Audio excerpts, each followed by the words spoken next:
If you want to be a good salesman you have to be a good listener. तब से मैंने मोदी जी को यहाँ पोजीशन कर दिया। मैंने कहा ये तो बहुत पहुंचे हुए बंदे हैं। HCL इतना बड़ा ब्रांड था इंडिया हार्डवेयर का, क्यों खत्म हो गया? इसलिए खत्म हो गया कि गवर्नमेंट ने जीरो सपोर्ट दिया। अगर आप इंडिया की बाइंग पावर नहीं देखोगे तो आपकी प्राइसिंग तो गलत होगी। So what have you learned personally from Bill Gates? He would look like a boy next to him. He had that curiosity, the way his eyes would tinkle, all of that. So he was brilliant. And you know, you could chat with him on one-to-one basis. Can we live forever?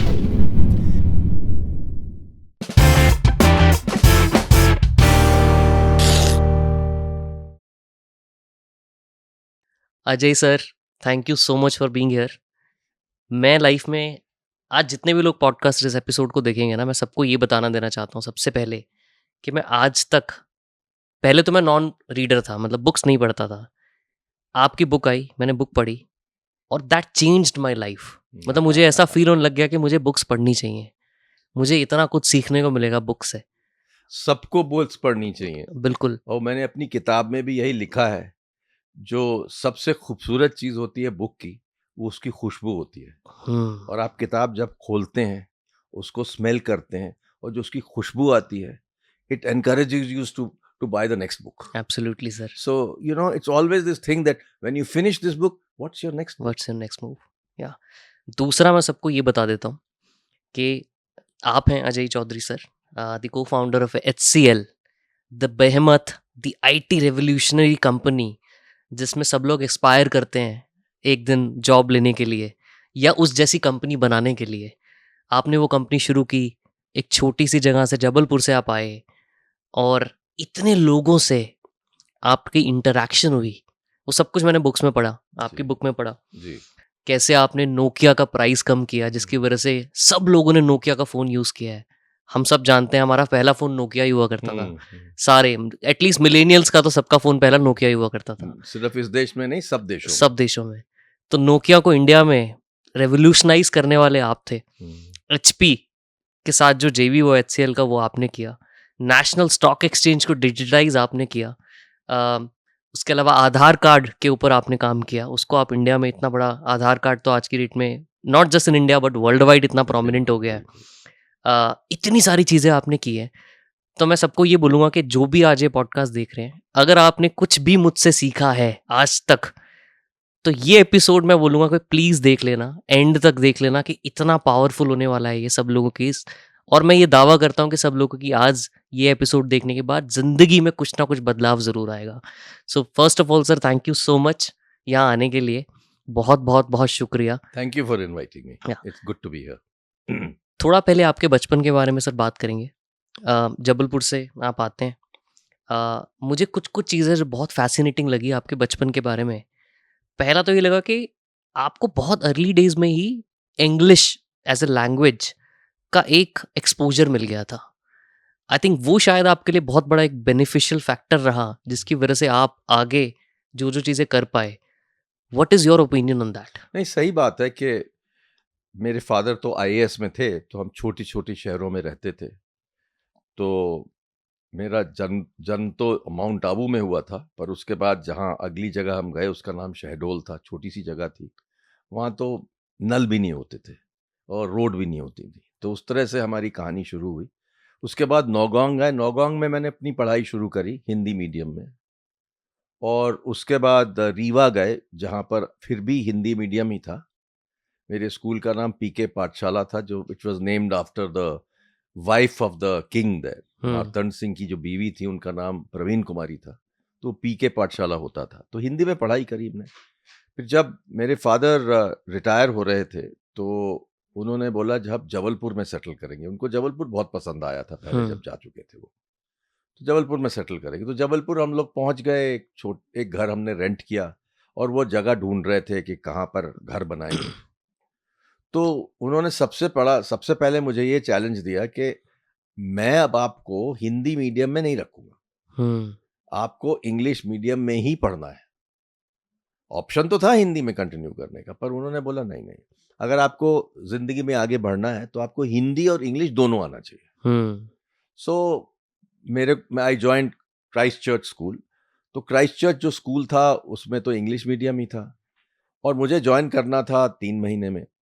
तो उन्होंने एक teacher लगाया और मेरे को एक fast track पे अंग्रेजी सिखाई गई जिससे मुझे स्कूल में एंट्री मिल सके। तो ये बहुत ही इम्पोर्टेंट पॉइंट था बिकॉज उस टाइम से हमको समझ आ गया कि अगर आपको ज़िंदगी में आगे जाना है तो आपको थोड़ा मल्टीलिंगुअल होना बहुत ज़रूरी है और अंग्रेजी की काफ़ी ज़रूरत है because it's a world language, it's something that everybody understands. It's also India में भी अगर आप किसी पार्ट में चले जाएं, कुछ लोगों को हिंदी नहीं पता हो, उनको अंग्रेजी जरूर पता होगी।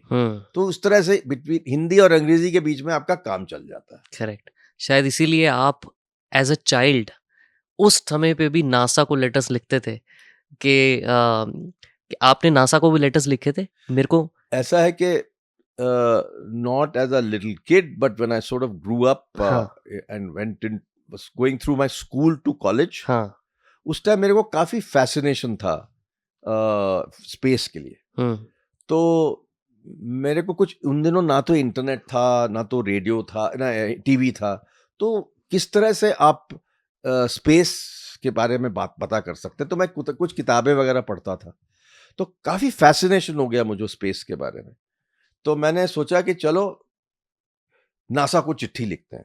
तो एक दिन मैंने एक अच्छी सी चिट्ठी बनाई नासा के लिए और उनको पोस्ट कर दी और सोचा पता नहीं ये लोग जवाब देंगे नहीं देंगे, क्योंकि इतना बड़ा ऑर्गेनाइजेशन क्यों जवाब देगा एक छोटे से शहर जबलपुर से इंडिया में। पर surprise to surprise 2 months later मेरे को ना तो वो चिट्ठी आई, एक बड़ी सी चिट्ठी आई। उस बड़ी सी चिट्ठी के साथ उसमें 4-5 बड़ी बड़ी फोटोग्राफ्स थी ऑफ डिफरेंट स्पेस क्राफ्ट्स। तो उसके बाद मेरी उनके साथ रेगुलर कम्युनिकेशन चलना शुरू हुई और जब भी उनके कोई नए स्पेस क्राफ्ट आते थे तो मैं उनसे फोटो मंगवाता था और मेरा जो पूरा कमरा था चारों तरफ वो सिर्फ स्पेस क्राफ्ट से भरा हुआ था। तो मेरे को तब से फैसिनेशन था स्पेस के बारे में। और जब मैंने पढ़ा कि भाई अब तो कैनेडी ने लॉन्च कर दिया है strategy to land on the moon, तो जब वो लैंड होने वाले थे तो उस दिन मैं सोचता था कि कैसे मुझे पता चलेगा कब लैंड कर रहे हैं। तो मैंने पता किया किस टाइम लैंड होने वाली है। तो रेडियो पे मैंने वॉइस ऑफ अमेरिका को घुमा फ्रीक्वेंसी सेट करके और सुन लिया कि लैंडेड ऑन द मून। सो इससे जो एक्साइटमेंट होती है ना कि भाई कुछ रिजल्ट आया, वो बहुत मजा आया कि भाई आर्मस्ट्रांग लैंड कर गया। और इसके बाद अगर आप मेरी पूरी लाइफ देखें, मेरी fascination with space has stayed. तो मैंने तो 2-3 स्टार्टअप्स में भी इन्वेस्ट किया है जो स्पेस में है। क्या क्या करते हैं वो स्टार्टअप्स? एक स्टार्टअप आया था मेरे पास करीब 15 साल पहले और वो कुछ एक्स इसरो के लोग थे और कुछ दूसरे नॉन इसरो के लोग भी थे उसमें। तो उनको उन दिनों एक गूगल का एक प्रोग्राम था जिसमें उनको अवार्ड मिलना था $1 मिलियन का। और वो उन्होंने चैलेंज जो बनाया था कि अगर आप एक रोवर बनाएं और उस रोवर को आप मून पे लैंड करवा दें तो आपको $1 मिलियन मिलेंगे। तो बहुत सारे कंपेटिटर्स वर्ल्ड वाइड रोवर बनाने के चक्कर में पड़ गए। तो ये मेरे पास आए किसी फ्रेंड के थ्रू, उन्होंने बोला कि भाई हम तो रोवर बना रहे हैं और हम इसको मून पे लैंड करना चाहते हैं। मैंने कहा तो बड़ा एक्साइटिंग बात हो गई। तो I gave them 25 lakh rupees. मैंने इन्वेस्ट कर दिया, कह ले जाइए और करिए। तो उस तरह से ये कंपनी बनी और उन्होंने रोवर बनाया भी। अच्छा। और जब रोवर बन गया तो वो इसरो के पास गए, भैया इसको लॉन्च कर दीजिए। और उन दिनों ISRO was a closed entity, तो वो किसी प्राइवेट सेक्टर से बात नहीं करना चाहते थे। राइट। और ये लोग इतना अफोर्ड नहीं कर सकते थे कि वो $10 मिलियन दें उनको लॉन्च करने। तो हमने बहुत कोशिश करी, इधर उधर मिनिस्ट्रीज में बात करी कि कुछ उनको हेल्प हो जाए, वो माना ही नहीं कोई और उनका प्रोजेक्ट फेल हो गया। तो मेरे पैसे भी छुट्टी हो गई। बट ये बात जरूर बताऊंगा कि कोई भी सक्सेसफुल नहीं हुआ किसी भी कंट्री में। So they came very close to being successful, that's life. But उसके बाद तो शायद इसरो ने वो खोल दिया, उसके ओपन बाद कर दिया। इसरो ओपन हो गया। हाँ अब तो इन स्पेस ऑर्गेनाइजेशन बन गई। राइट। मेरे एक फ्रेंड हैं पवन, जिन्होंने जो अब उसको हेड करते हैं। हम्म और फिर करीब 4-5 साल पहले हमने एक और स्पेस स्टार्टअप में इन्वेस्ट किया through our fund which is called the IAN fund, और उसका नाम है Dhruva space. Dhruva Space is set up by a bunch of very bright young people, and they've already launched 3 satellites. So they are being very successful. Amazing sir. मुझे ना book में, क्योंकि मैंने बहुत बहुत कुछ सीखा आपकी बुक से, बहुत सारे ना ऐसे माइंडसेट रिलेटेड आपने बातें उसमें लिखी हैं जिससे मैं बहुत फैसिनेट हुआ। जैसे आपने एक चीज लिखी है कि names have power. Yes, yes. What is that? मतलब वो इतना इतना लाइफ चेंजिंग स्टेटमेंट, हालांकि स्टेटमेंट तो है ही नहीं अपने आप में, वो 3 वर्ड्स ही हैं, but that's such a massive impactful line, names have power. You see, I learned this from reading about how Xerox named itself initially, and that is part of my learning on marketing. And Xerox was very memorable because it had 2 X's. That was the reason why Xerox was named Xerox. कोई मतलब नहीं है इसका Xerox का, but 2 X है उसमें। Right. उस 2 X से आपको याद रहता है। तो जब हमने अपनी कंपनी शुरू करी और हम उसका नाम देना चाहते थे, तो हमने सबसे पहले ये डिसाइड किया, हम तो इंडियन कंपनी है, हम इंडियन कंप्यूटर बना रहे हैं, भारत का नाम उसमें जरूर होना चाहिए कंपनी के नाम में। तो हमने चूज किया हिंदुस्तान। अब वो हम उसको चाहते थे कि हमको हिंदुस्तान कंप्यूटर्स लिमिटेड करके हमें नाम मिल जाए, पर उन दिनों छोटी सी कंपनी थी हमारी, उन दिनों तो स्टार्टअप भी नहीं होते थे, हम बिलो स्टार्टअप थे एक तरह से। तो जब हम गवर्नमेंट से पूछने गए कि भाई हमको ये नाम चाहिए, तो उन्होंने बोला आप हो कौन? तो उन दिनों हिंदुस्तान जो था वो सिर्फ बड़ी कंपनीज को मिलता था या पब्लिक सेक्टर को मिलता था। फिर हमने एक थोड़ी सी गुगली बनाई। हमने बोला साहब हम लोग जॉइंट वेंचर हैं यूपी गवर्नमेंट के, राइट, और इसलिए हम पार्शली गवर्नमेंट हैं, तो हमको हिंदुस्तान मिलना चाहिए। और मिला। और उसका फायदा ये हुआ कि जब हमारे सेल्स के लोग किसी भी कंपनी में जाते थे, तो लोग सोचते थे कंपनी बहुत बड़ी होगी, एक्चुअली छोटी सी कंपनी थी, बट उनके दिमाग में ये लगता था हिंदुस्तान कंप्यूटर्स लिमिटेड बड़ी कंपनी होगी। बहुत फायदा हुआ उससे। अमेजिंग। दूसरी चीज आपने लिखी थी सर कि when you meet a professor become a student. वो स्टेटमेंट, वो थॉट प्रोसेस कहाँ से आया? देखिए एक बड़ी एक कॉन्सेप्ट है, उसको बोलते हैं ट्रांजैक्शन एनालिसिस। इस ट्रांजैक्शन एनालिसिस में एक हम आपको सिखाया जाता है कि आप किस तरह से how do win over people who are across the table. तो या तो आप पेरेंट चाइल्ड रिलेशनशिप बना लीजिए, तो जो बंदा बैठा है आपके सामने उसको बाप बना लीजिए और आप बच्चे बन जाइए, और उस तरह से बात करिए। तो जब हमने शुरू में अपना फर्स्ट प्रोडक्ट बनाया, वो एक टेक्नोलॉजी प्रोडक्ट था, टेक्निकल प्रोडक्ट था, meant for scientific and engineering company, research institutes, IITs वगैरह के लिए। तो उस टाइम हम we taught our sales people how to play this game of making the professor and student. So the salesman became the student. उससे क्या होता है कि बड़ी सॉलिड रिलेशनशिप बनती है। आपको कोई प्रोडक्ट बेचना है, वो रिलेशनशिप बन गई, इट इज डन डील। तो उस तरह से असली चीज बनती है। तो ये एक ट्रांजैक्शन एनालिसिस से सीखा है। और उन दिनों एक बड़ी फेमस किताब होती थी इसके ऊपर, I am okay you are okay. तो उसमें यही कॉन्सेप्ट था। अच्छा, ट्रांजैक्शन एनालिसिस होता क्या है। बट ये चीज तो आपने बहुत ज्यादा यूज की है। इनफैक्ट आपने HCL में लोगों को, अपनी सेल्स टीम को ट्रेन भी इसी कॉन्सेप्ट पे किया है। राइट। एक और चीज जो मुझे इतनी पावरफुल लगी, और जो कि हम लोग देखते भी हैं, lot of people chase revenues, lot of people chase their goals, and when they go to that top, achieve that pinnacle of what they wanted to do, they always feel that they are lonely at the top. आपने उसके बारे में बहुत बात की है कि there is a lonely at the top syndrome. There are 2 pieces to it. Now that you talk about pinnacle, part 1 is that there always is the next peak to go to. Hmm. Whichever peak you are, there's always the next one. So never think that that's the end. Hmm. Number one. Number two, ये कि जब आप top पे होते हो तो आप किसी के साथ कुछ डिस्कस नहीं कर सकते. You cannot cry on anybody's shoulder. It's only your shoulder. तो आप यहाँ रख के रो लीजिए, थोड़ा बहुत जो भी करना है कर लीजिए, आप अकेले हो. तो ये एक जो सीईओ की जॉब होती है वो बड़ी लोनली होती है इस तरह से. तो जब मैं स्टार्टअप से बात करता हूँ और कुछ लोग आते हैं मेरे पास, बोलते हैं कि भाई मैं तो सिंगल पर्सन स्टार्टअप हूँ, मैं बोलता हूँ भाई ये मत करो. Always have one or two other founders with you, co-founders, who have some different skills from you, but have co-founders. Single founder companies में मैं इन्वेस्ट नहीं करता. अच्छा. क्योंकि ये जो होता है ना रिलेशनशिप बिटवीन को-फाउंडर्स, कि अगर आपको कुछ परेशानी है आप तो किसी और से बात कर सकते हैं.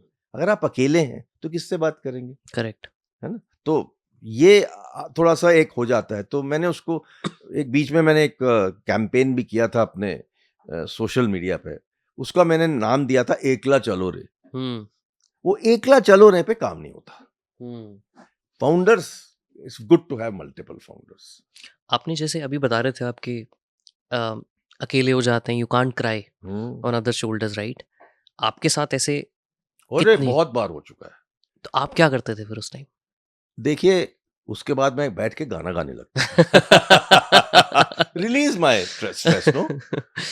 अपने आप गाने लगे, कुछ इधर उधर घूमने लगे, वॉक के लिए चले गए, स्ट्रेस कम कर लिया. हाँ. उसके बाद इट ऑल कम्स डाउन. उसके बाद आपको समझ आता है कि आपने आगे क्या करना है. Sometimes I will take a pen and paper and sometimes it might be at 2 o'clock at night, क्योंकि यू आर वेरी स्ट्रेस्ड. कुछ हो गया, उसका सोल्यूशन नहीं हुआ, तो सडनली आप 2 बजे उठते हैं कि आपके दिमाग में चल रहा है और सो भी नहीं पा रहे. तो मैं उन दिनों क्या करता था कि एक पेन एंड पेपर मेरे साथ में पड़ा होता था बेड पे. उन दिनों फोन नहीं होती थी ज्यादा, तो शुरू में जब मैं शुरू किया था तो पेन एंड पेपर हमेशा रहता था और उसमें मैं नोट्स लिख लेता था. इसके लिए ये करना, इसके लिए ये करना, इसके लिए ये करना. एक बार सोल्यूशन बन गया ना, रात को फिर आराम से नींद आ जाती है. आपने ना सर बीच में बोला कि I don't invest in companies where I see a single founder, right? Where do you invest? Like आप क्या देखते हो parameters? Because lot of startups are also listening to this conversation. What are the parameters that you look at when you invest in companies? सबसे पहले मैं team देखता हूँ. अगर मुझे टीम सधी हुई लगी कि भाई एक फाउंडर है जो टेकी है, एक फाउंडर है जिसको अकाउंटिंग फाइनेंस समझ आता है, और जो सीईओ है, फाउंडर है, उसको सेल्स मार्केटिंग समझ आता है, और एक कोई और है जिसको ऑपरेशन समझ आता है, तो ये अच्छी टीम होती है. कि सब लोग अलग अलग चीज पे स्पेशलाइज करते हैं. शुरू में ये नहीं होता कि वो हर 4 लोग वही काम कर रहे हैं जो उनको डिसाइड किया गया है. शुरू में everybody wears every hat. Correct. Because लोग ही नहीं होते. बट जब कंपनी थोड़ी सी आगे जाती है तो each of them bring out their own strengths to the startup, और उससे मुझे काफी कंफर्ट मिलता है स्टार्टअप के कि सक्सेसफुल हो सकता है. तो first is team. Quality of the team is most important thing. उसके बाद हम देखते हैं आइडिया क्या है. अच्छा, आइडिया अच्छा है, ये किस तरह का आइडिया है? ये कॉपी कैट आइडिया है या ओरिजिनल है? अगर कॉपी कैट है तो क्या डिफरेंशिएटर है? तो कुछ लोग क्या करते हैं कि भाई अमेरिका में ये चल गया, इसको यहां लाते हैं, यही आइडिया यहां लगाते हैं. कोई बुरी बात नहीं है उसमें. तो जैसे अमेज़न शुरू हुआ, फ्लिपकार्ट ने बनाया यहां, बट फ्लिपकार्ट का एक डिफरेंशिएटर था. सबसे बड़ा उसका डिफरेंशिएटर था कैश ऑन डिलीवरी. करेक्ट. जो अमेज़न नहीं करता था, बल्कि उन्होंने उससे बाद में किया है. सो ये एक बहुत इंपॉर्टेंट चीज होती है कि इस आइडिया में अगर आप कॉपी कैट कर रहे हैं तो कुछ डिफरेंशिएशन होना चाहिए. डिफरेंशिएशन इज माय की word for a decision making thing. इनका डिफरेंशिएटर क्या है? और तीसरी चीज, कितनी बड़ी मार्केट है, क्या साइज है मार्केट की, कहां पहुंच सकते हैं ये लोग? Are these people who are the founding team mentorable? अगर तो मुझे थोड़े से अक्खड़ टाइप लगे, या जो लोग सुनते नहीं है, बहुत बातें करते जाते हैं, वो मुझे एकदम पता चल जाता है ये तो सिर्फ बात करेगा, सुनेगा नहीं। मेरे को सुनने वाले लोग ज्यादा पसंद है। मैं हमेशा बोलता हूँ, अपनी बुक में भी मैंने लिखा है कि if you want to be a good salesman you have to be a good listener. अगर आप पूरे टाइम बात करेंगे तो कुछ होगा ही नहीं, सीख भी नहीं पाओगे। या मैं तो सर सेल्फिश हो रहा हूँ बहुत ज़्यादा। मैंने इतने सवाल लिखे हुए हैं आपके लिए। मुझे कुछ इम्पोर्टेंट हाइलाइट्स जो दिखी, जो मुझे लगा कि ये सबको जानना ज़रूरी है। आपने इतनी चीज़ें की है, कुछ कुछ नोटेबल चीज़ें जो मेरे को लगा, जैसे आप you are responsible for basically bringing down the price of Nokia so that everybody can afford it. Correct. That is the reason why Nokia became so prominent in India. अगर आप ना होते तो शायद Nokia इतना prominent ना होता और मेरे जैसे लोग Nokia यूज ना कर पाते शायद। नहीं, ये तो इतना ट्रू नहीं है, मेरी पूरी टीम थी। हाँ मतलब still, but the decision and pushing the Nokia team to change their price from 16,000 rupees, फिर आप पहले 11,000 पे आए, 9,000 पे आए, फिर 6,999 पे आए। वो जो कन्विक्शन था कि अगर हम प्राइस कम कर देंगे नोकिया के फोन का और तो अफोर्डेबिलिटी बढ़ जाएगी, वो थॉट प्रोसेस कहाँ से आ रहा था सर आपके पास उस टाइम पे? देखिए, एक तो नोकिया का जो पहला ओरिजिनल फोन था तो एक ब्रिक की तरह दिखता था वो। हाँ। एक तो बहुत मोटा, बहुत भारी था, बहुत भारी। हाँ। 16,000 था। और दूसरी सबसे बड़ी प्रॉब्लम थी, जो पूरा इकोसिस्टम था वो ठीक नहीं था। What do you mean by that? मैं बताता हूँ। सबसे बड़ी चीज होती है प्रोडक्ट के लिए इकोसिस्टम। जब आपको एक मार्केट क्रिएट करनी होती, see the best benefit is that when you are the first in the market you are creating the market. When you are creating the market you become the leader in the market. But to create the market you have to create the ecosystem. So what was the ecosystem requirement for making the Nokia phone successful? First, the foremost point was price. The second foremost point was that during those days, the phones all over the world were not sold by the phone company, but were sold by the service provider, like Airtel वगैरह। तो हमारे जो salesman थे वो जाके Airtel के office में बैठते थे और वेट करते थे कि कब उनका मार्केटिंग बंदा इनसे मिलेगा और ऑर्डर मिलेगा कुछ फोन्स का। तो हमने सोचा इस तरह से तो हमारी मार्केट आगे बढ़ेगी नहीं, क्योंकि जो एयरटेल की मार्केट है वहीं रह जाएंगे हम मार्केट क्रिएट नहीं कर पाएंगे। एयरटेल ने भी मार्केट क्रिएट किया, सबने मार्केट क्रिएट किया, पर हमने जो इस तरह से मार्केट क्रिएट किया वो बहुत बड़ी चीज थी। तो हमने बोला कि let us get the phone and the service separated.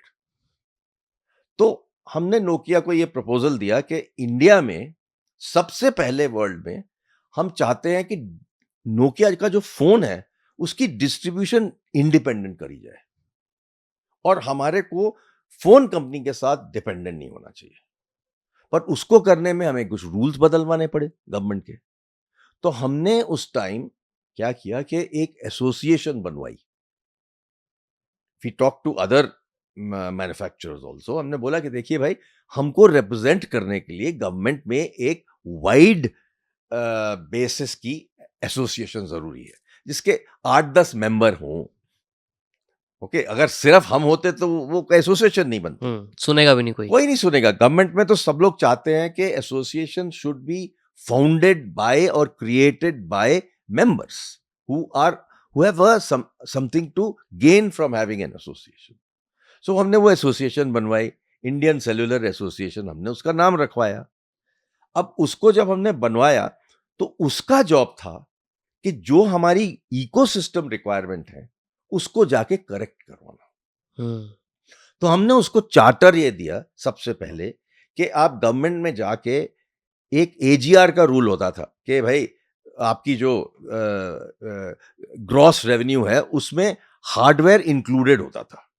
तो हमने वहां बोला कि आप गवर्नमेंट को impress on the government to remove hardware, and जो फिगर कैलकुलेशन था वो सिर्फ सर्विस पे होना चाहिए, हार्डवेयर को आप निकाल दीजिए। तो वो हम लोग ने करवाया। दूसरी चीज, ड्यूटीज बहुत हाई थी, तो हमने जाके एसोसिएशन के थ्रू गवर्नमेंट को रिप्रेजेंटेशन दिया कि भाई every piece of phone that will be bought in the country will improve the GDP of the country. तो उसके ऊपर हमने एक बड़ा पिच बनाया कि how phone is connected to GDP growth. और तीसरी चीज हमने उसके साथ ये करी कि जाके स्टेट गवर्नमेंट से बात करी कि आप वैट कम करिए। तो इस तरह से बहुत सारे इकोसिस्टम की हमारी चीजें करेक्ट करवाई हमने सबसे पहले। फिर हमने प्राइसिंग करवाया। तो नोकिया के लोग आते थे, 4-5 साल तक हमारी कोई सेल नहीं थी, पर वो बहुत अच्छे लोग थे। वो कहते थे, हम बोलते थे कि भाई हमारा तो लॉस हो रहा है इस बिजनेस में। They used to say whatever is your loss report to us every year, we will make it up. You can find partners like that बिल्कुल in the world. Correct. Finland people, Finns as I call them, are fantastic. So इन्होंने ये किया।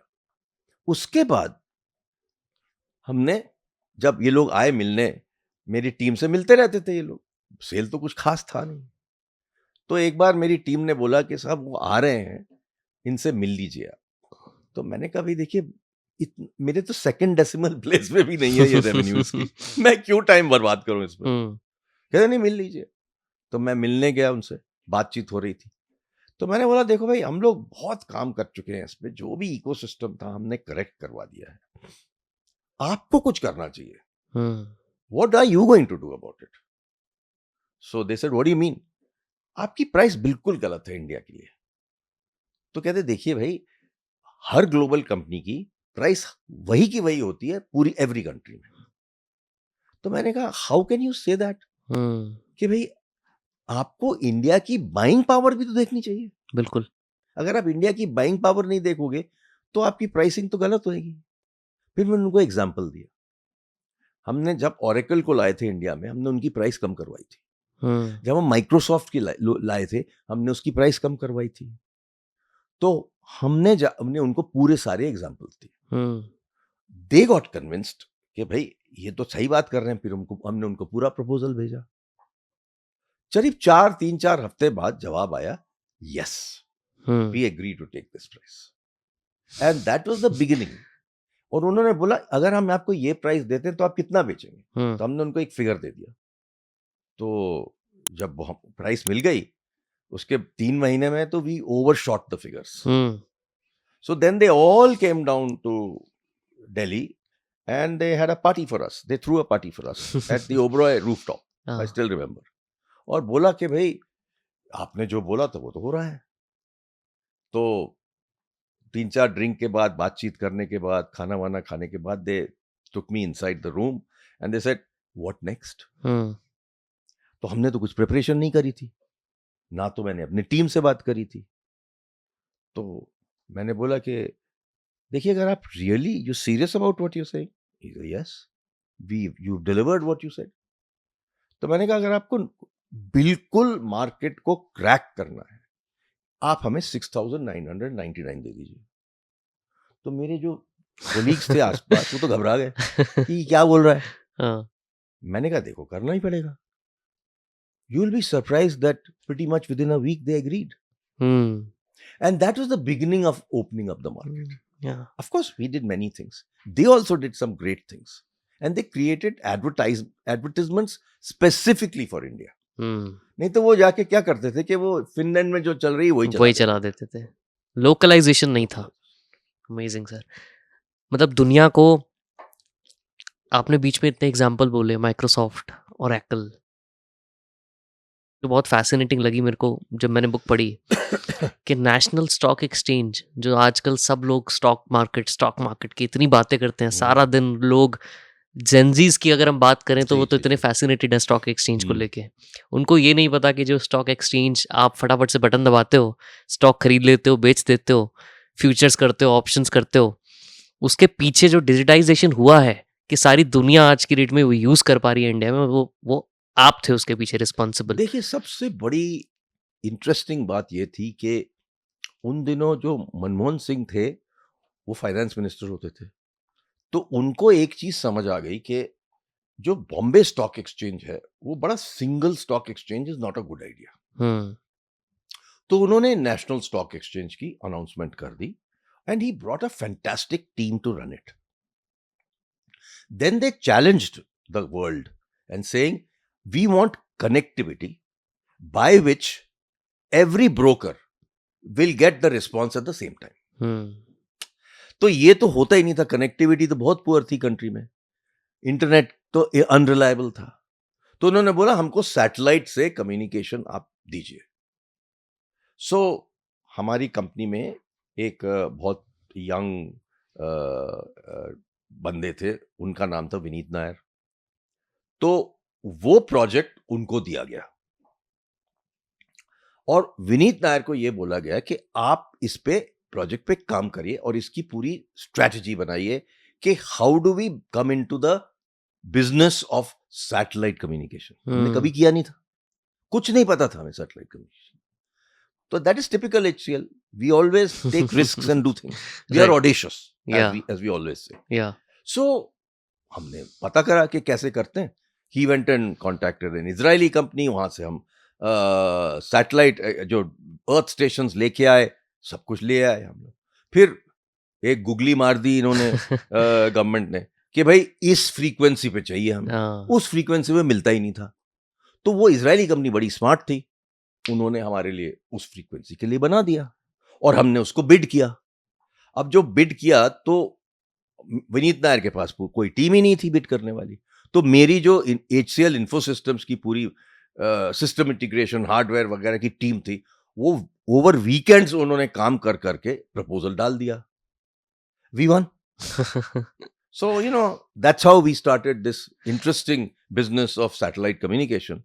And we did it in scale all over the country. And we were at with every broker all over the country. And it became very successful because this is the only stock exchange of its kind which had done it.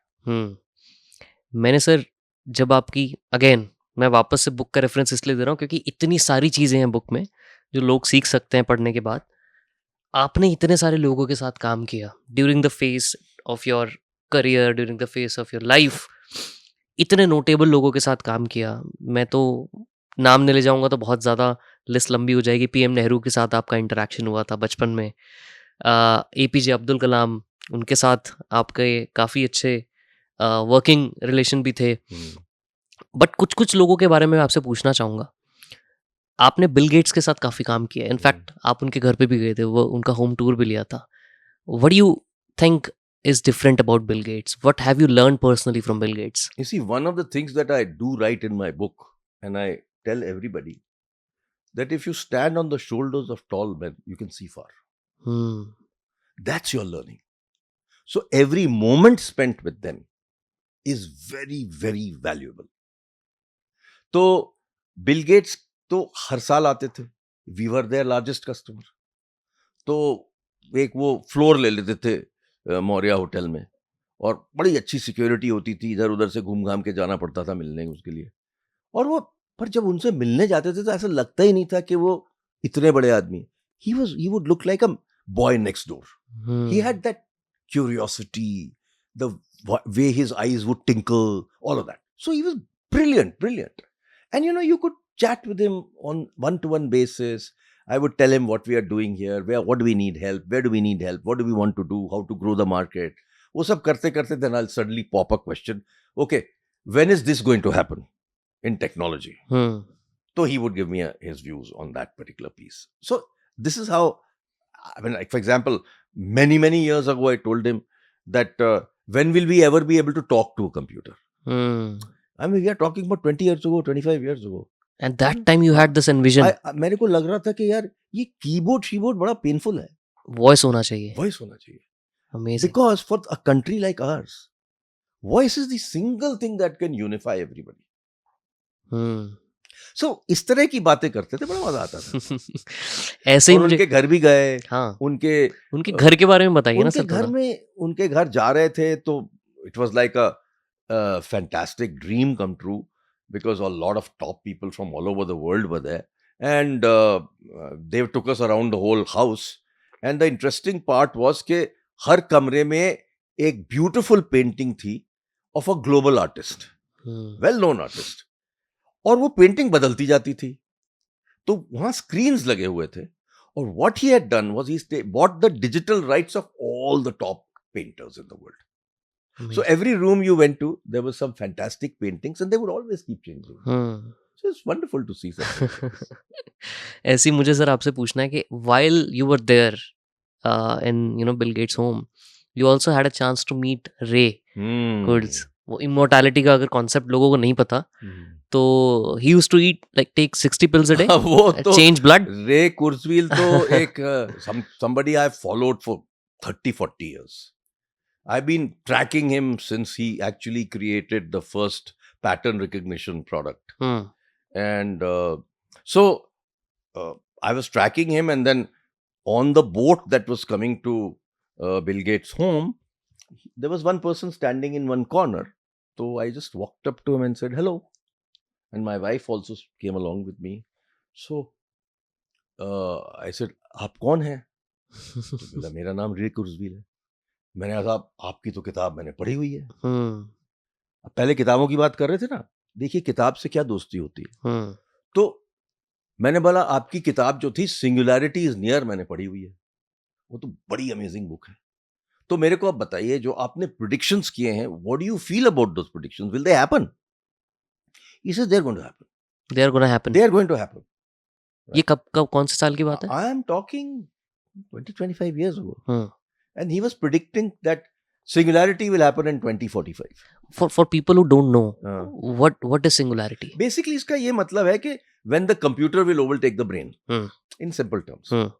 जैसे AI आज कर रहा है काफी हद तक. It is beyond AI. So in any case, once we started discussing this, then he said, now I'm working on something totally new. So I said, what are you working on? So he says, I've just written a book, How to Live Forever. So I was shocked. I said, How to Live Forever kahan se aa gaya? AI ke sath. So he said, I am worked with a friend of mine who's an MD, and we have jointly created this book, and I'll give you a pre-copy of the book. तो उसने एक photocopy book थी जो मुझको दी उन्होंने पढ़ने के लिए, और उसमें उन्होंने ये लिखा है कि how you can genuinely live forever. And his concept is that body is a chemical factory. अगर आप chemical balance बना के रखेंगे body में, तो you can live for a long time. So he was actually carrying a pudiya in his coat. He took it out and said, देखिए, I have 60 pills a day. 60 pills? 60 pills a day, and I change my blood every weekend. My body, I'm 65. मेरे को figure नहीं याद है, approximately 65 या 60 थे, and my body parts are 40. So he says, this is really what it's all about, how you can live forever. But आपको लगता है can we live forever? देखिए भाई, अगर आप देखें तो भारत देश में कुछ इस तरह की चीजें हो चुकी हैं और हो रही हैं.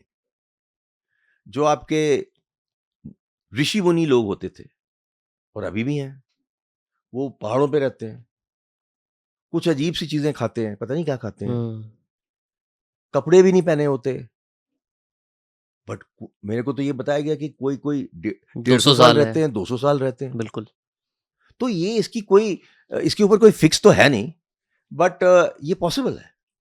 सो अगर आप उनकी किताबें पढ़ें, और दूसरी बहुत सारी चीजें आ चुकी हैं इसके ऊपर, कि it is possible to extend your life quite dramatically, and therefore it is feasible to think like that.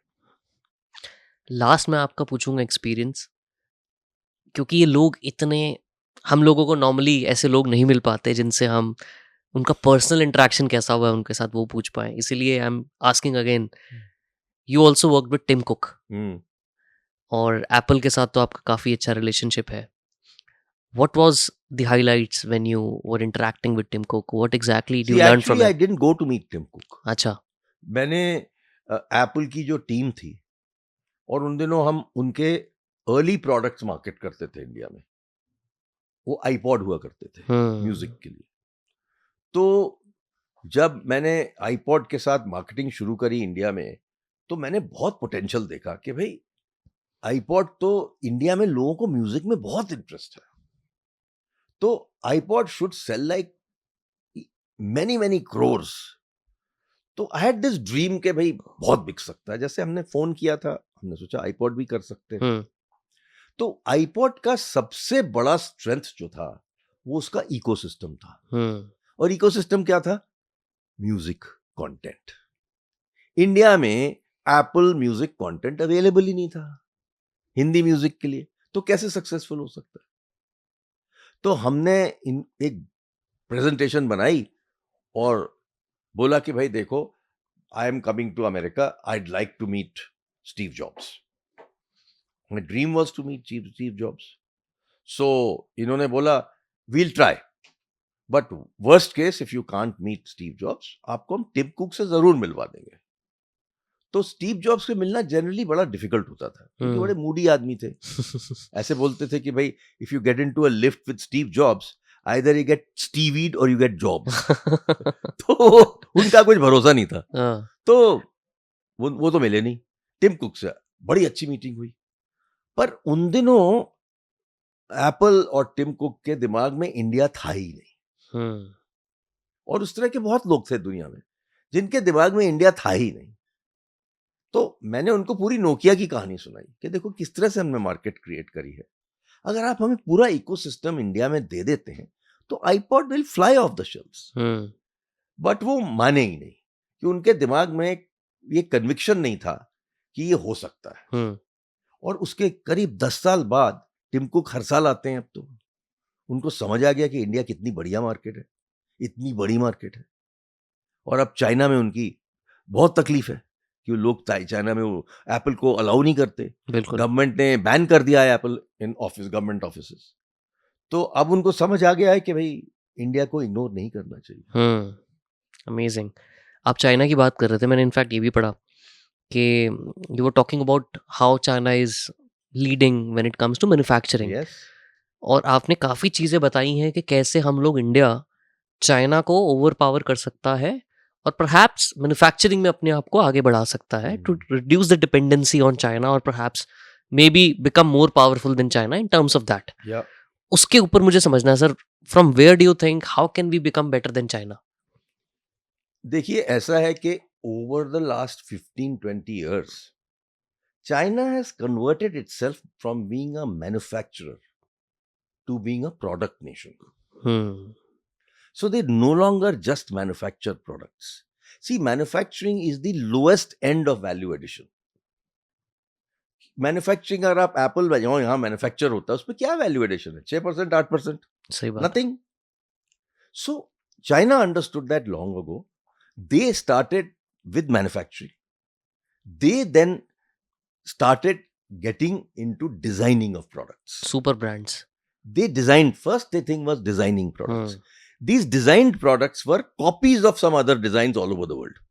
First step, copy करके फिर उन्होंने उसको mass marketing करा. और उसके बाद they started designing original products. And they started going up and up and up and up in value chain. Value addition. अगर आप एप्पल का वैल्यू एडिशन देखें तो उसमें कॉस्ट ऑफ मैन्युफैक्चरिंग जो $1000 का फोन है, उसमें $34 जो है वो मैन्युफैक्चरिंग का है. That's it. Rest is all brand. Brand and whatever the material inside is, material will be worth $150-200. तो इतना प्रॉफिटेबल क्यों है ये कंपनी? क्योंकि उन्होंने एक ब्रांड बनाया है. That is the value of the brand. The brand brings you that value. So this is something that China understood very well.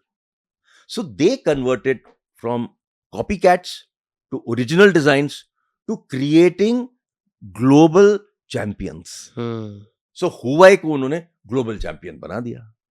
इस तरह से उन्होंने हर एरिया में एक एक दो कंपनीज को ग्लोबल चैंपियन बना दिया और उनको हर तरह की सपोर्ट दी. Financial support, business support. Government का सारा बिजनेस हुआई को जाता था. वो किसी और को नहीं देते थे. हमने इंडिया में ये सब किया ही नहीं. तो जब हमने इस पे कैंपेन शुरू किया कुछ साल पहले, मैंने एक एपिक फाउंडेशन शुरू करी. एपिक फाउंडेशन मैं और अर्जुन मल्होत्रा, हमने दोनों ने शुरू करी, जो XHCL हैं, दोनों फाउंडर्स थे. हमने बोला we must make India a hardware product nation in electronics. We took that charter and we started working with the government. And we got a task force set up for that.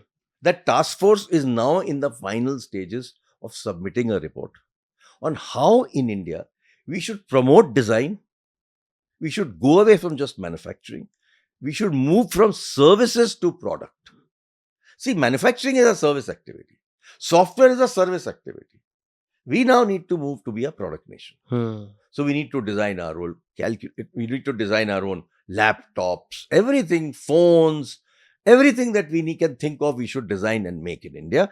And then we should choose a few companies which we should make global champions, and we should give them all the support from the government in terms of cost of capital, cost of design, cost of marketing, cost of branding, and government business. Give priority to Indian companies to get this business. This is what everybody else does. And government business पे WTO का hold नहीं है. There's no control of WTO on that. तो आप कर सकते हैं आराम से. हम करते ही नहीं है ये सब. इंडिया में मेक इन इंडिया एक पॉलिसी बनी थी 5 साल पहले. वो उस पॉलिसी को कोई इंप्लीमेंट ही नहीं करता. ना तो सेंट्रल गवर्नमेंट में इंप्लीमेंट होती है ठीक से, ना स्टेट गवर्नमेंट में इंप्लीमेंट होती है. सब लोग उसके साथ जुगाड़ करते रहते हैं. तो ये तो ठीक नहीं है. We must be sincere about doing things for the country. And that is what my objective is. I want India to be a product nation. But what's lacking? आपने बोला हम करते नहीं है ये. हम क्यों नहीं करते या क्यों नहीं कर पाते?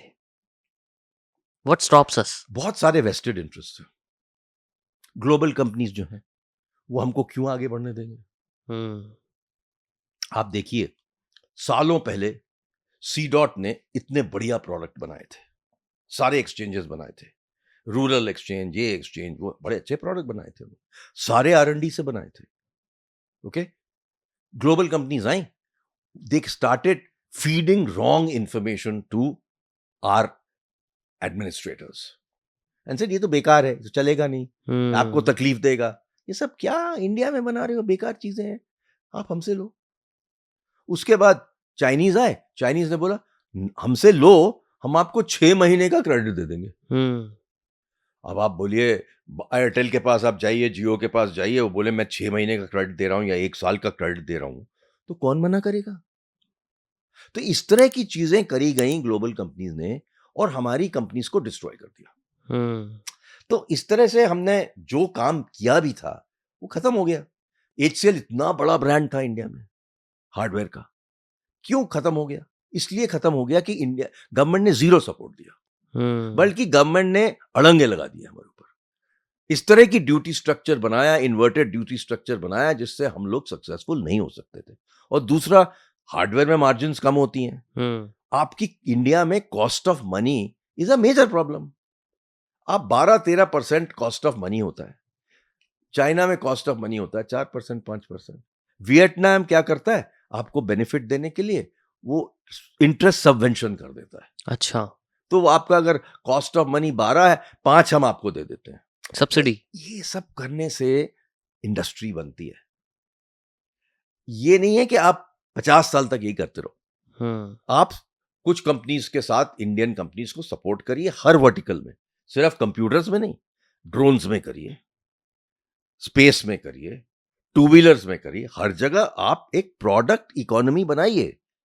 अभी क्या हो रहा है कि जो सर्विस इकोनॉमी है वो अब हेडविंड्स फेस कर रही है. हमारी dependence on service economy is very very high. Today our exports are 60% services and only 40% products and commodities. China is 80% commodities and 20% services. अगर आप सॉफ्टवेयर सर्विसेज को देखें, BPO सर्विसेज को देखें, with the introduction of Gen AI, there will be headwinds. Correct. They will all face business pressure. Number of jobs will reduce in certain areas. I mean, look at BPO. TCS CEO said 3 months ago, BPO will be gone in 1 year. He made that bold statement. People said कि क्यों इस तरह की statement बना रहे हो, job चली जाएंगी, बहुत नुकसान होगा. But he is right. You know? So Right. these kind of things are going to happen to our services. So we better watch out that we change our thinking. हमारी country की situation ये हो गई है कि हम trader country बन गए हैं. हम जाते हैं चाइना, जो प्रोडक्ट हमको चाहिए वहां से हम लेके आ जाते हैं, उसके ऊपर एक लोगो लगाते हैं और उसको बेचना शुरू करते हैं. 6%, 8%, 12% जो भी मार्जिन बनता है, हम खुश हैं. हम ट्रेडर कंट्री बन गए।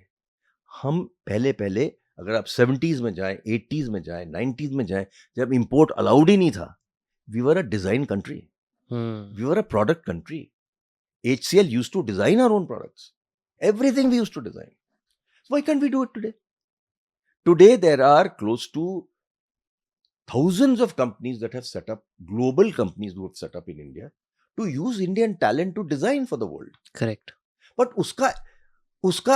उसका जो पैसा हमको मिलता है सिर्फ सैलरी मिलती है और कुछ नहीं मिलता। वेल्थ क्रिएशन नहीं हो रही Wealth वहां नहीं से। होती। यहाँ ना तो प्रॉफिट रहता है, ना IP रहती है, ना ब्रांड रहता है।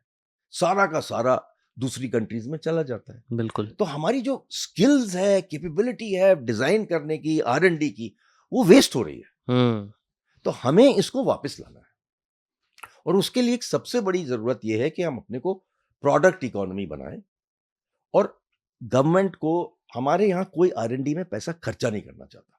प्राइवेट कंपनी सब लोग ट्रेडर हैं, हमको 4% 6% मिल गया, हम खुश हैं। वो एक बड़ा बढ़िया ऐड आया था बहुत जमाना पहले, अगर आपको मिल जाए तो देखिएगा। उसका नाम था संतुष्ट। अच्छा। वो किसने किया था? हमारे खान साहब ने किया था, जो एक्टर है, क्या नाम है उनका? शाहरुख खान। बहुत बढ़िया कैंपेन था इसका, था डिश टीवी का कैंपेन था। आप जाके यूट्यूब पे देखिए उसको, संतुष्ट। अच्छा। संतुष्ट का मतलब है हम लोग खुश हैं यार, जो भी है हमारे पास। उससे हम कंट्री नहीं बना सकते। अगर हम संतुष्ट रहेंगे ना, लेट बैक रहेंगे, हम कंट्री नहीं बना पाएंगे। हमें आगे बढ़ के डिजाइन करना है, बनाना है, कुछ करना है, मेक इन इंडिया जेन्युइनली करना है। ये हमको अपना माइंडसेट जो है कंप्लीटली चेंज करना है। और अगर प्राइवेट कंपनी R&D नहीं करता, स्टार्टअप R&D नहीं करता, तो आगे कैसे बढ़ेगा? तो हमने तो गवर्नमेंट से बहुत चीज पे बात करी है कि आप लोग एनकरेज करिए और फंड करिए प्राइवेट R&D गवर्नमेंट से। Lot of global countries have funded private R&D and that is how they became successful. Do you know that Tesla is being funded even today by America? Do they need funds? They don't. No, they don't. But the American government understands that we need to keep Tesla number one. अगर आप देखिए, Tesla now become number 2. Nvidia BYD के against. BYD के against. BYD from China has become the largest electric car company in the world. वो क्यों हुआ? उनको पूरा सपोर्ट मिलता है। तो गवर्नमेंट ऑफ अमेरिका ने भी सोच लिया, हाँ भाई, अगर BYD को सपोर्ट मिल रहा है तो हम टेस्ला को भी देंगे। तो इस तरह से उन्होंने इंडस्ट्रीज बनाई हैं। डार्पा में अगर आप जाइए, डिफेंस प्रोडक्ट्स जो उन्होंने बनवाए हैं कंट्री में, स्टार्टअप को बोलते हैं आप ये प्रोडक्ट बना के दीजिए, स्टार्टअप प्रोडक्ट बना देता है, उसके लिए उसको पैसे देते हैं। पैसे देने के बाद बोलते हैं ठीक है हम आपको बिजनेस देंगे। सारा का सारा गवर्नमेंट बिजनेस स्टार्टअप को चला जाता है। Startup from 5 million becomes 1 billion. उस तरह से कंपनी खड़ी हो जाती है। तो हम ये गवर्नमेंट को बोल रहे हैं कि भाई, कुछ गवर्नमेंट का जो पैसा जो आप गवर्नमेंट रिसर्च इंस्टीट्यूट्स में डाल रहे हो, स्टार्टअप्स को दो, उस स्टार्टअप्स को दो, प्राइवेट कंपनीज को दो, जिससे ये लोग इनोवेट करके हमको प्रोडक्ट कंट्री बना के दें। नहीं तो हमें, मैं बता रहा हूं आपको, अगर हम जिस तरह से चलते रहे, अगर 15 साल इसी तरह चले, तो हमारी इकोनॉमी बहुत स्लो हो जाएगी। अभी तो हम लोग हाई फ्लाइंग में हैं, 8% है, ये है, वो है। पर अभी तो बात करते हैं 5 ट्रिलियन इकोनॉमी की। वो सब होगा कैसे, मुझे बताइए, क्योंकि हम सर्विसेज पे डिपेंडेंट हैं सारे, और एक्सपोर्ट इज वेरी क्रिटिकल। तो if we don't create great products from India, how can we export? एक रीजन ये भी तो है ना सर, आपने ऑलरेडी हाईलाइट कर ही दिया इस पे, शायद इसीलिए इंडिया में कोई भी फेसबुक नहीं है, इंस्टाग्राम नहीं है, बट इंडिया चैट जीपीटी नहीं है। सॉरी, इंडिया में DPI है। इंडिया ने इंडिया स्टैक बनाया है, राइट, आधार बनाया है, UPI बनाया है। It is the world's best product. बिल्कुल, nobody can match it. Americans are salivating to get this product. So you see, this is the difference. If we become, from services and software, we become a product country. Today there is Zoho, which is a software product country. It's $1 billion company. HCL में शिव नाडर ने 6-7 साल पहले बोला सबको कि यार देखो, हम लोग सर्विसेज में हैं सिर्फ, ये बड़ा डेंजरस है, हमें कुछ प्रोडक्ट में भी करना चाहिए। तो वैसे तो इन्फोसिस ने भी प्रोडक्ट बनाया, TCS ने भी प्रोडक्ट बनाया। HCL ने एक ऑडेशियस प्लान बनाया. What did they do? They went and spent $1 billion to buy IBM's product business. उसको improve किया, उससे customers ढूंढे, और उसके बाद today HCL is a 1.4 billion product company, largest in India, bigger than Zoho and everybody else, and we are the 18th largest in the world. Amazing. So this is what is required. आपने ना sir बीच में बात बोली, ad campaign की भी बात कर रहे थे आप, संतुष्ट, कि अगर हम संतुष्ट रहेंगे तो पीछे रह जाएंगे. अभी आपने इन्फोसिस का नाम लिया. नारायण मूर्ति सर ने एक स्टेटमेंट दी थी पीछे 80 आवर वर्क वीक की, 70 years. Sorry 70 hour work week की. Do you agree to that philosophy? 700%. 700%. क्यों? हाँ. इसलिए कि हम लोग तो अभी बहुत कंट्री से पीछे हैं on one scale. Economy might be growing, but our GDP per person is $2,500, which is pathetic. We need to take it to 10,000, 15,000, 20,000. How do you do that? Is very important. So we have to first move from services To products. Secondly, we have to work harder. You know what is our benefit today? Our We young have the population? best population in the country. Right. And all other countries' populations is reducing. All countries in Europe, etc., are aging. Japan also. Japan, they're all aging countries. So our biggest benefit today is that we have to work harder. And therefore, Narayan Murthy is so correct. There is no sense in saying, ये क्या बोल रहा है, work life balance बहुत important होता है. जब मेरे से बच्चे लोग आके पूछते हैं वर्क लाइफ बैलेंस, तो मैं तो घबरा जाता हूं सुन के. ये क्या बात कर रहे हैं ये लोग. इस age of our country, when we are only 70 years old, we need to work much harder. And you know, Hertz का एक कैंपेन होता था, number 2, we are number 2, we work harder. We want to work, we need to work harder, because the Europeans are working 4 days a week. We should work 6 days a week, and we'll beat them, because we have brains also. We have great scientific capability. We have great engineering capability. We should use it, and we should work harder. And if we do this, we will definitely be a top country in the world by 2047. Developed country. It's possible. What the current government is talking about, Modi ji is talking about getting that $30 billion trillion, वो हो सकता है. पर अगर हमको ढीला ढाला काम करना है, हम जाके छुट्टी मनाना चाहते हैं, ये वर्क लाइफ बैलेंस होता क्या है? मैं तो सबसे पहले एक क्वेश्चन पूछता हूँ बच्चे से कि भाई आप वर्क लाइफ क्या बोल रहे हो? तो मैंने ये बोलते हैं कि भाई हाँ, मैं काम करना चाहता हूँ, थोड़ा आराम भी करना चाहता हूँ, मस्ती करना चाहता हूँ, इधर उधर घूमना चाहता हूँ.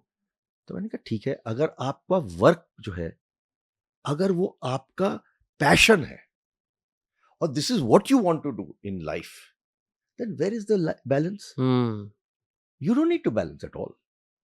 ऑटोमेटिकली बैलेंस हो जाएगा. If you love what you do. If you love what you do. If you don't love what you do, there's no concept. If you're just going for 9 to 5 work, सुबह जा रहे हैं 5 बजे वापस आ रहे हैं, ठीक है, रहे हो ऐसे, पर उससे कंट्री नहीं बढ़ेगी, आप भी नहीं बढ़ेगी. बिल्कुल. आपने मोदी जी की बात की, पीएम मोदी सर की बात कर रहे थे आप भी. आपका उनके साथ भी काफ़ी इंटरेक्शन रहता है या रहा है बीच में? मेरा एक बार कोई तो इंटरेक्शन नहीं है. एक बार तो था जब वो सीएम थे जब गुजरात वो के. सीएम थे तो मैंने उनके साथ थोड़ा बहुत काम किया. हाँ, तो वो क्या स्टोरी थी, क्या अरे सीखा बाबा, उनसे? वो तो ऐसी स्टोरी थी कि क्या बताऊं. बताइए ना. भैया मैं I was IT advisor to Gujarat that. तो मेरे को एक इन्वेस्टर मिले जो इंडियन डायस्पोरा से थे, और वो सेमीकंडक्टर्स में बहुत पहुंचे हुए बंदे थे. तो वो बेचारे इधर उधर घूम रहे थे, गवर्नमेंट ऑफिसेज में भाग रहे थे, कुछ नहीं हो रहा था. तो मुझे मिल गए, कहीं किसी दोस्त ने इंट्रोड्यूस कराया. तो उन्होंने बोला कि भाई मैं तो एक सेमीकंडक्टर प्लांट लगाना चाहता हूं, और मुझे एक अच्छा स्टेट चाहिए, अच्छी लोकेशन चाहिए. तो मैंने कहा चलो गुजरात करते हैं. तो कहता ठीक है. So he says, can you get somebody to tell me what they can do for me, how they can do for me, what funding they can provide, what land they can provide, what facilities they can provide. Can you put something together like this? देखो, मैंने कहा भाई देखो, I am advisor to the government. I will do my best to find out.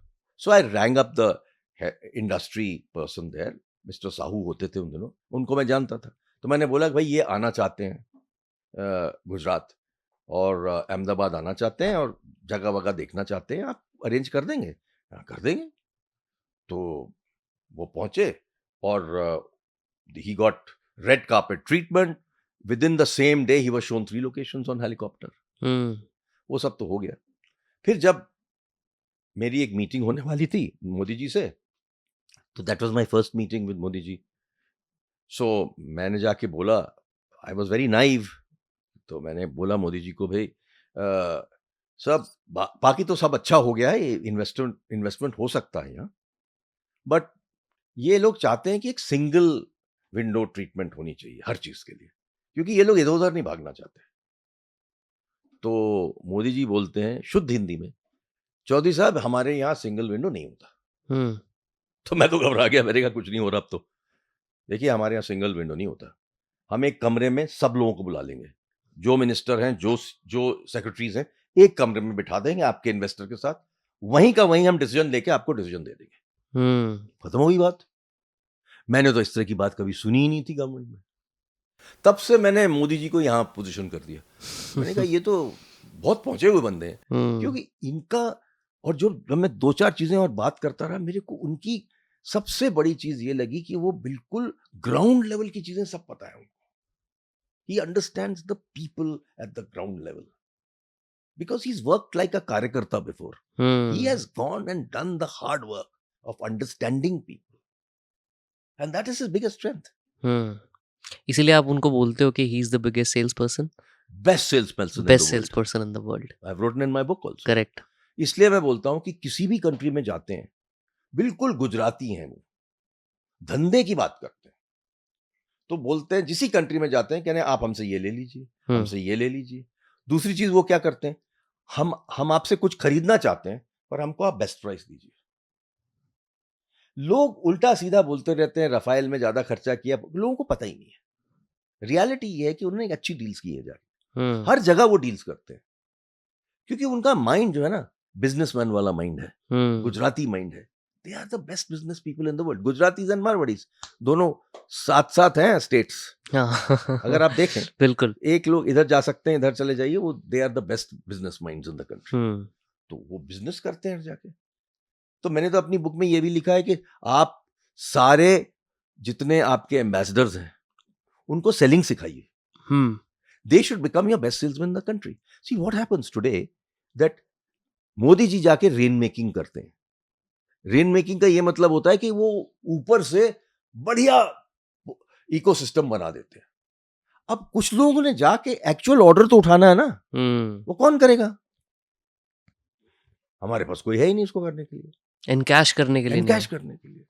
तो क्या होता है कि वो हर चीज में माइक्रो मैनेज करने लगते हैं, फिर तो उनका काम बढ़ जाता है। इसीलिए आप देखेंगे पीएमओ इतना बड़ा है, राइट, कि बहुत सारी वो चीजें माइक्रो मैनेज करते हैं, क्योंकि वो हर प्रोजेक्ट को सक्सेसफुल बनाना चाहते हैं, और उसमें बहुत काम होता है। तो इतना बड़ा कंट्री है। हाँ, इतना बड़ा कंट्री, इतने सारे प्रॉब्लम्स हैं, रोज नई चीजें आ जाती हैं उनकी टेबल पे, उनको करना पड़ता है, टाइम कहाँ होता है उनके पास, तो सोना कम कर देते हैं। You know, that's what Modi ji is all about. आपने ना काफी हाईलाइट किया सेल्स के बारे में। एक दो चीजें मैं सेल्स से आपसे पूछना चाहता हूँ, बिकॉज HCL में जो मैंने सीखा, बुक की बात अगर मैं करूँ, जो मैंने पढ़ा, जो मैंने बाकी चीजें पढ़ी, HCL was a sales led organisation primarily. आप इतने बड़े इसीलिए बने क्योंकि आप ग्रेट सेल्स पीपल के ऊपर आपका फोकस रहता था। अच्छे लोगों को लाओ और उनको अच्छा ट्रेन करो। एक दो चीजें जो बहुत हाईलाइट की थी आपने, फर्स्ट वाज प्रिजम्पटिव सेलिंग। वो क्या था सर, क्या है प्रिजम्पटिव सेलिंग?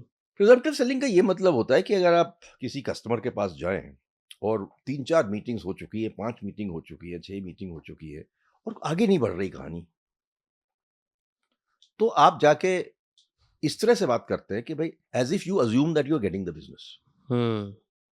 तो आप जाके मिलने जब जाते हैं उनसे, तो चाय वाय पी के अच्छी सी जो भी बात होनी है, वेदर के ऊपर, इसके ऊपर, फैमिली के ऊपर, किताबों के ऊपर, जो भी बात करनी है आप कर चुके होते हैं। उसके बाद क्या किया, ऑर्डर मांगना होता है। जब तक आप ऑर्डर नहीं मांगेंगे तो मिलेगा नहीं आपको। तो आप क्या करते हैं उस टाइम कि उनको बोलते हैं, सब आपको डिलीवरी कब चाहिए? हम्म अब उन्होंने तो बोला ही नहीं कि हम ऑर्डर दे रहे हैं आपको, पर आप डिलीवरी की बात करने लगते हैं। तो वो बोलता है, या तो वो बोलेगा हमको 4 महीने में चाहिए, या तो बोलेगा हमने डिसाइड नहीं किया। हम्म जब वो बोलता है कि हमने डिसाइड नहीं किया, तो आपको पता चल जाता है कि ये अभी भी ऐसे ही है। हम्म पर अब वो बोलता है 4 महीने, आपको पता चल गया कि ये सोच रहा है। सोच रहा है हमारे से खरीदने के लिए। तो फिर उसके बाद आप दूसरा क्वेश्चन पूछते हैं, अच्छा what will be the configuration you will buy? Have you decide your configuration? तो you start discussing configuration. Then you say कि साहब which model will you like to buy? ये मॉडल होगा। तो उस तरह की बातें होती हैं। This is called presumptive selling.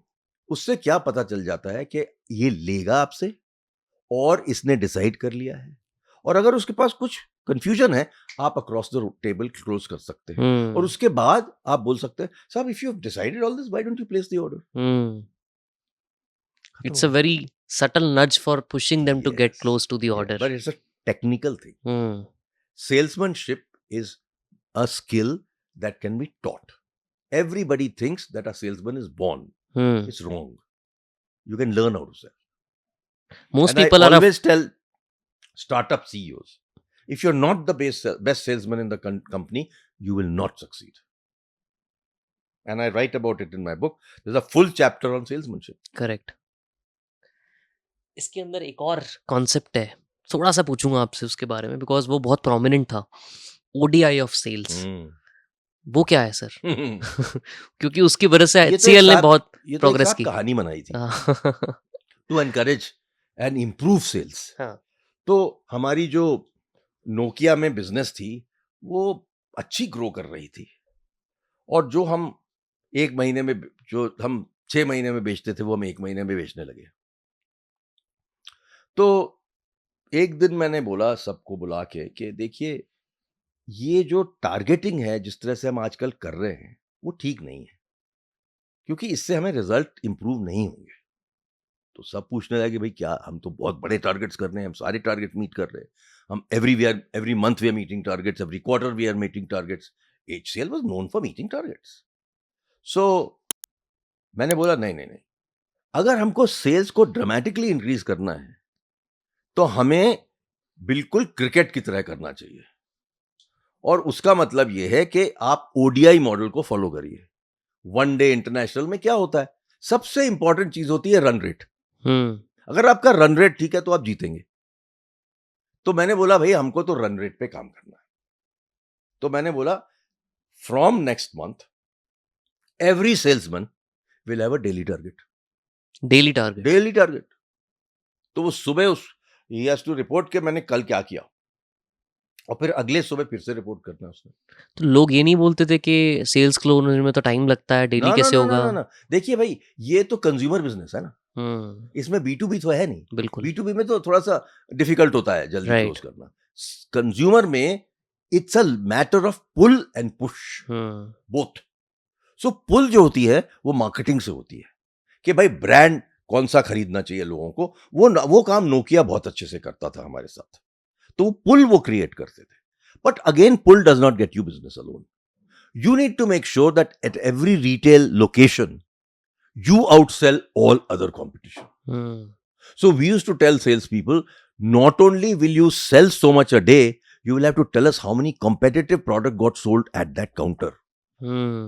So we were not dependent on research agency to tell us के competition का क्या बिक रहा है। मार्केट शेयर क्या हमको है, अपना मार्केट शेयर उसी दिन पता होता था। Right, on a That's daily how we basis. succeeded. Amazing. And we created an 8,000 crore business. We were the largest customer of Nokia in the world. Right. इतनी स्टोरीज है सर। लास्ट की 2 चीज़ें पूछूंगा। पहला तो आपने AI की और स्पेस के ऊपर काफ़ी आपने, ऑब्वियसली क्योंकि आप स्पेस से बहुत फैसिनेटेड है, AI से बहुत फैसिनेटेड है आप।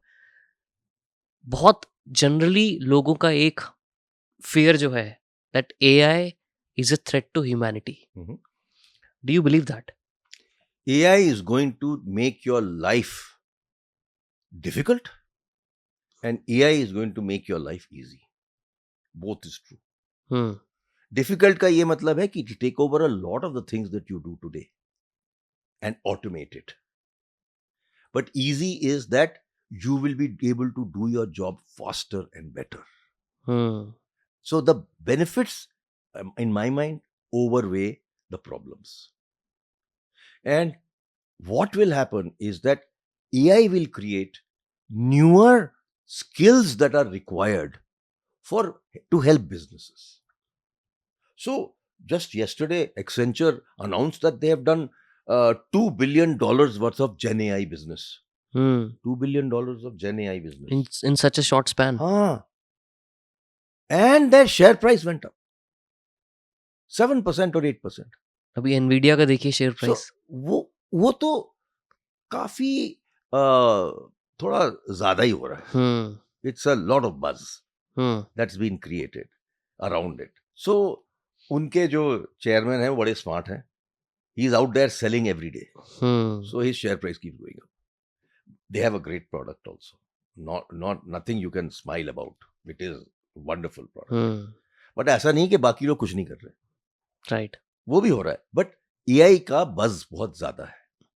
The next buzz, which I am working on personally, is going to be about quantum computers. Today, 4 months ago, the government gave me the job of being the chairman of the mission governing board of the Quantum Mission of India.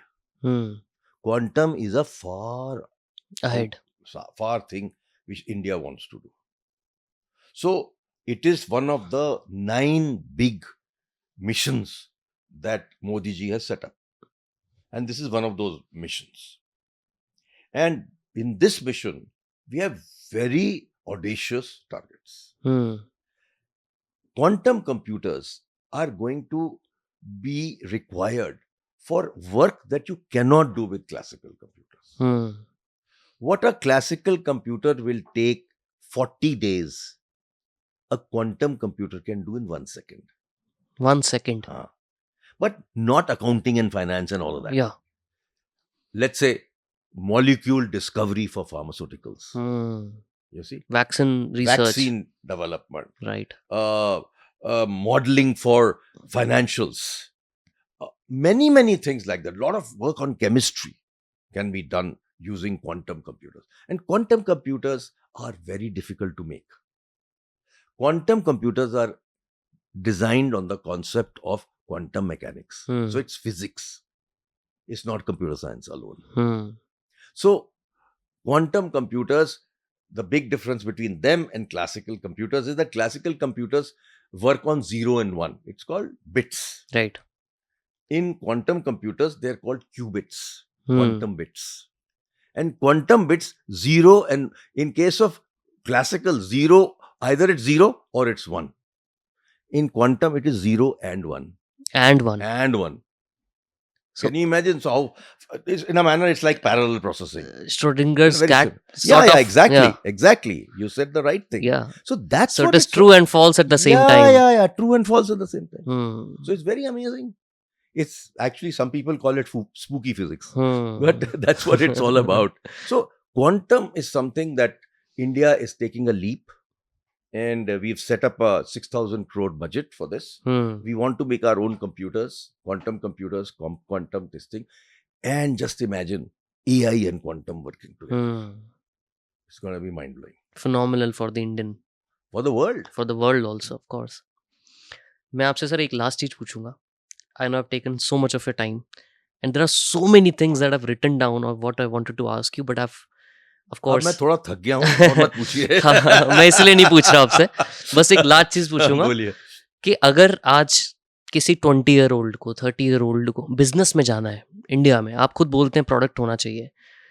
What are the top 2 things that you recommend to a 20-year-old, 30-year-old that they can think about or get into? What industries do you think will flourish? You see, India has phenomenal opportunities in about 8 or 12 very good areas.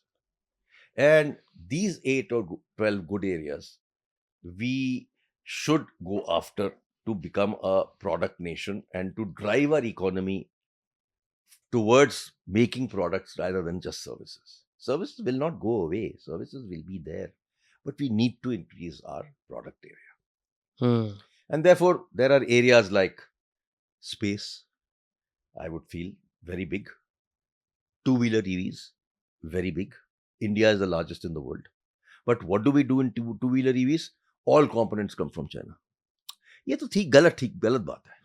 हमको सारी की सारी चीज India में बनानी चाहिए. तो इतनी बड़ी अपॉर्चुनिटी. अगर एक बंदा इंडिया में मोटर्स बनाना लगे जो सिर्फ ईवी के लिए हो, इतना बड़ा मार्केट है. हम सब कुछ चाइना से इंपोर्ट करते हैं.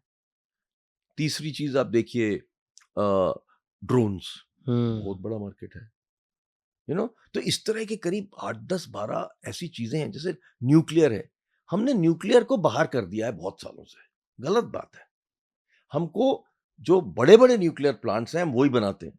हमको छोटे न्यूक्लियर प्लांट्स बनाने हैं, उनको बोलते हैं MMR. तो इस तरह की चीजों में हमको रिसर्च करके प्रोडक्ट्स बना के आगे ले जाना चाहिए.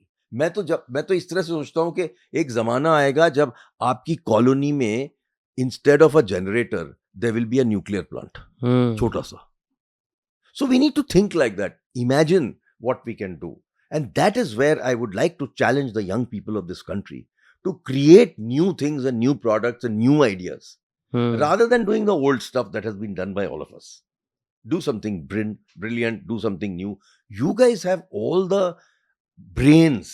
See, it's always said that the next generation has better intelligence than the earlier generation. It's a known fact. So if you have better intelligence than me, go do something bigger. Thank you so much sir. बहुत बहुत बहुत शुक्रिया. But आपको sir ऐसे नहीं जाने देंगे. एक, क्योंकि मुझे पता है कि आपको सिंगिंग का बहुत शौक है. जरूर.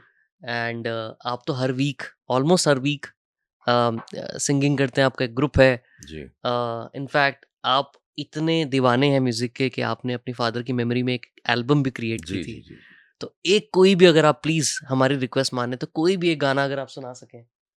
मैं आपके लिए आपके फेवरेट सॉन्ग का एक प्रिंट आउट भी लाया. अरे क्या बात है. दीजिए. मुझे पता था कि आपको ये सॉन्ग बहुत हाँ, पसंद ये है. बहुत अच्छा मेरा फेवरेट तो सॉन्ग. अगर आप एक लाइन जो भी आपका जितना भी दिल करे आप सुना सकें. गला बैठ रहा है अभी, बट कोशिश करते हैं. जी.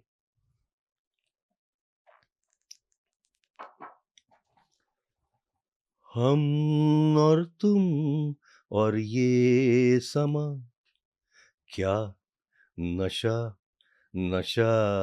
सा है. बोलिए न बोलिए, सब सुना सा है. हम और तुम और ये समा, क्या नशा सा है. आज बात पे आप क्यों मचलने लगे, थर थराए होंठ क्यों, अश्क क्यों मचलने लगे, लिपटे गेसू खुलने लगे, लिपटे गेसू खुलने लगे. हम और तुम और ये समा, क्या नशा सा है. Thank you so much sir. Thank you for being here. आपने अपना इतना सारा वक्त दिया हमें. जी. मैं लोगों को यही बोलूँगा कि अगर अपनी लाइफ चेंज करनी है, अगर अपना माइंडसेट बदलना है, तो सर की बुक जरूर पढ़ना. Mindset is the most important. Mindset is the most important thing. मैंने बड़ा सोचना है. बिल्कुल. छोटी छोड़ने से कोई फायदा नहीं होगा. वो 9 से 5 वाली सोच चेंज करनी पड़ेगी. प्रोडक्ट की तरफ सोचना पड़ेगा, बड़े विजन की तरफ सोचना पड़ेगा. ऑडेशियस होना चाहिए. बिल्कुल ऑडेशियस होना चाहिए. और मैं सबको ये बोलूँगा कि जब मैंने लास्ट वीक एक बुक पढ़ी, तब से मैं सब लोगों से यही पूछ रहा हूँ कि आप मुझे बुक्स बता दो, कोई क्या पढ़ सकता हूँ मैं. क्योंकि इतनी पावरफुल बुक मैंने पढ़ी और मैं सब लोगों को दिखाना चाहूँगा कि सर की बुक है ये. HCL के को फाउंडर हैं सर अजय चौधरी सर. तो बहुत बहुत शुक्रिया sir. Thank you so much. इसका नाम मैंने लिखा है जस्ट एस्पायर. क्यों बताइए आप. वो ये कि इसके पीछे एक कहानी है. मेरे गुरु थे डॉक्टर CK प्रहलाद. बड़े फेमस थे, स्ट्रेटेजिस्ट थे. मेरे को उन्होंने स्ट्रैटेजी का क्लासेस में पढ़ाया है मिशिगन यूनिवर्सिटी में. तो जब मैं वहां गया तो उन्होंने during one of those classes he made a equation. He went to the board and put up an equation. He said A is greater than R. Aspire is greater than resource. Aspirations are greater than resources. So he Right. says, if you have the aspiration, resources will happen. Hmm. And that's the HCL story. We started with 1.86 lakhs. Where are we today? $13.6 billion Hmm. in 48 countries. So it's all about aspiration. Aspiration. That's what I say in my book. If you have the aspiration as a person, as a state, as a country, you will succeed. Hmm. Thank you so much, sir. So Thank all you. you need to do is just aspire. Just aspire. Thank you. Then I have to decide which song. Of course.